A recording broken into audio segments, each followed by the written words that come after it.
घर की औरत। कहते हैं ना, घर दीवारों से नहीं, उसके अंदर रहने वाले लोगों से बनता है। लेकिन क्या हो जब घर के लोग ऐसे हो?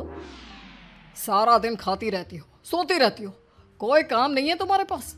ऊपर से बहू के आ जाने के बाद तो तुम और निकम्मी हो गई हो। दिखावे के लिए हाथ में माला पकड़ ली है, बाकी कोई काम नहीं करती। अरे कैसी बात कर रहे हैं? अब तो बहू आ गई है, अब तो मेरी बेइज्जती करना बंद कर दीजिए। जैसे तैसे मेरी तो जिंदगी कट गई, गालियां खा खा कर। अरे उस बेचारी को तो छोड़ दीजिए। तभी बेटे के जोर जोर से चिल्लाने की आवाज आती है। कहा था ना तुमसे रिजाइन कर दो, क्यों नहीं किया? और ये पर्स लटका कर कहाँ निकली? चलो कमरे में, काम करो घर का। बहू बेटे की लड़ाई सुनकर सास ससुर बाहर आ जाते हैं। सामने खड़ी होती है नई नवेली बहू रीमा। देख लीजिए माँ जी, शादी से पहले तो मेरे माँ पापा के सामने कहा था कि शादी के बाद नौकरी करने देंगे, लेकिन अब क्या कह रहे हैं? तो तुम माँ जी को क्यों बोल रही है बहू? तब उसका मन रहा होगा, अब नहीं है। पर पिताजी, उसके मन से मेरा करियर तो नहीं चल सकता ना। ससुर को बहू की बात पर गुस्सा आ जाता है। वो बेटी की तरफ देखता है। पापा से जबान लड़ाती है, रुक। ये बोलकर वो पत्नी को खींचकर कमरे में ले जाता है और बंद कर देता है। ये सब देखकर सास दुखी हो जाती है। पति के जाने के बाद सास बेटी से कहती है, देख बेटा, अब जमाना कुछ और है। तेरे पिता ने घर में औरतों की कद्र नहीं की, लेकिन तू ऐसा ना बन।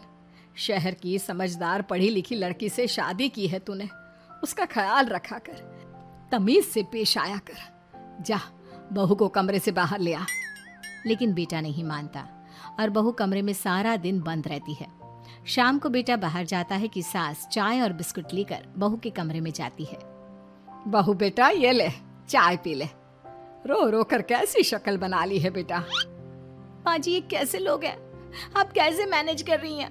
ऐसे थोड़ी ना होता है माँ जी। घर की औरतों को तो पिताजी और ये इंसान समझते ही नहीं। क्या करूं बेटा, मैंने तो जैसे तैसे सह लिया, लेकिन तू ना सहना। दोनों बात कर ही रहे थे कि ससुर आ जाते हैं। अच्छा, तो अब बहू को भड़का रही हो? बहुत दिन हो गए मार खाए, अब क्या बहू के सामने खाओगे? जाओ यहाँ से, और जरूरत नहीं है ज्यादा इस लड़की को सर पर चढ़ाने की, समझी? बहू को ससुर की बात पर गुस्सा आ जाता है, लेकिन वो कुछ नहीं कहती। आए दिन बहू देखती है कि कैसे उसकी सास और उसके साथ उसका ससुर और पति गंदा व्यवहार करते हैं। फिर एक दिन, ये क्या बनाया है? खाना बनाना नहीं आता क्या? ये बोलकर वो खाने की भरी सारी थाली फेंक देता है। अरे बेटा कोई बात नहीं, शांत हो जा, मैं अभी बाहर से कुछ मंगवा देता हूँ। हाँ पापा, ऑर्डर करिए। ऐसे खाने से तो पेट भरने से रहा। वैसे खाना तुमको बनाना आता नहीं और बाहर जाकर नौकरी करना चाहती हो। अरे तुम जैसे को तो पूछते भी नहीं है बाहर। बहू को पति की बात पर गुस्सा आता है, तभी सास बोल पड़ती है। तेरे से ज्यादा पढ़ी लिखी है, वो तो तूने इसे कहा था कि तू नौकरी करने देगा तो तुझसे शादी कर ली, वरना ना ही करवाते इसके माँ बाप तुझसे शादी इसकी। और कमाती भी ये तेरे जितना ही है बेटा। बहू हैरान रह जाती है कि जो सास खुद के लिए एक बार भी खड़ी नहीं हुई, वो उसके लिए बेटे को भी भला बुरा सुना रही है। उसकी नज़र में सास की इज्जत और बढ़ जाती है।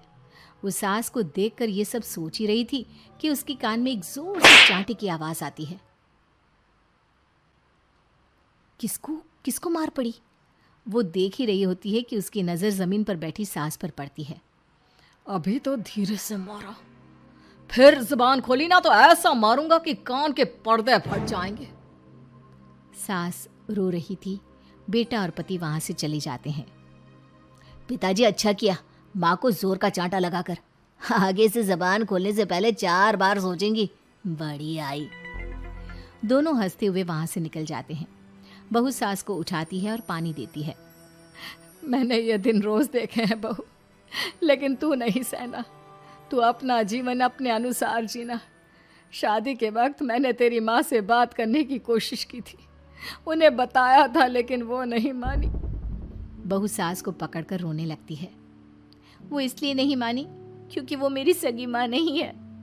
माँ जी, जिस तरह से आप मेरे लिए खड़ी हुई है ना, मेरी माँ भी नहीं हुई।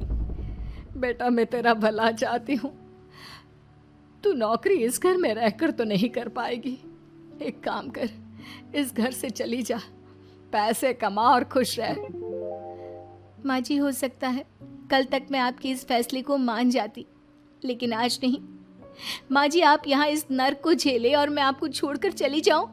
नहीं, कभी नहीं। अगले रोज, सुनिए, वो क्या है ना, मुझे कुछ कपड़े और गहनों की ज़रूरत है, तो ज़रा पैसे दीजिए ना। अब आप घर के मर्द हो तो पैसे तो आपसे ही मांगूंगे ना, बुरा तो नहीं लग रहा ना आपको? नहीं नहीं, बुरा क्यों लगेगा, ये लो कार्ड, कर लेना शॉपिंग। अगले रोज, बिजली का बिल आया है 10,000 का, भर दीजिएगा। इतना बिल कैसे आ गया? बेटा वो क्या है ना, सारा दिन बहू घर में रहती है तो कमरे में एसी और टीवी चलता रहता है। अब कम से कम बाहर जाए तो 4 पैसे कमा कर लाए, लेकिन हम लोगों को थोड़ी ना औरत की कमाई खानी है, वो तो मर्द ही करता है ना। पति पर्स देखता है और फिर हाँ माँ, ठीक बोल रही हो, खैर चलता हूँ, ऑफिस का वक्त हो गया है। पति ऑफिस से पिता को फोन करता है। पापा, घर के खर्चे तो बढ़ते ही जा रहे हैं, ऊपर से महंगाई आप देख रहे हैं। मैं सोच रहा हूँ क्यों ना मीना को नौकरी के लिए हाँ कर दूँ, 4 पैसे ही लाएगी ना घर में। वो तो तू ठीक बोल रहा है, लेकिन ये औरत की जात, कल को 4 पैसे कमाने लगे तो यह नहीं कि सर पर चढ़कर नाचे। हाँ पिताजी, बात तो सही है, वो तो आप हैं जो माँ को मुट्ठी में रखा है, वरना मेरी वाली तो। खैर, सोचते इस बारे में। शाम को पूरा परिवार साथ बैठा होता है। वो कल पनीर की सब्जी बनानी है तो थोड़े पैसे देकर जाना। और हाँ, कीर्तन भी रखा है संडे को, उसके लिए सामान की लिस्ट बना दी है, ले आना। पापा को दे दो, वो ले आएंगे। अरे पापा कहाँ से ले आएंगे, मेरे पास नहीं है पैसे वैसे। लो, पैसे ही नहीं है? मेरे पापा की जेब तो हमेशा नोटों से भरी रहती है। बेटा, लक्ष्मी को जो पूजता है ना, उसके पास लक्ष्मी रहती है। जो घर की औरतों को मारे पीटे, वो भला कैसे लक्ष्मी का लाभ ले सकता है? वाह वाह, क्या बात है, तो जबान खुल रही है तुम्हारी। लगता है भूल गई पुरानी मार और डांट, क्या?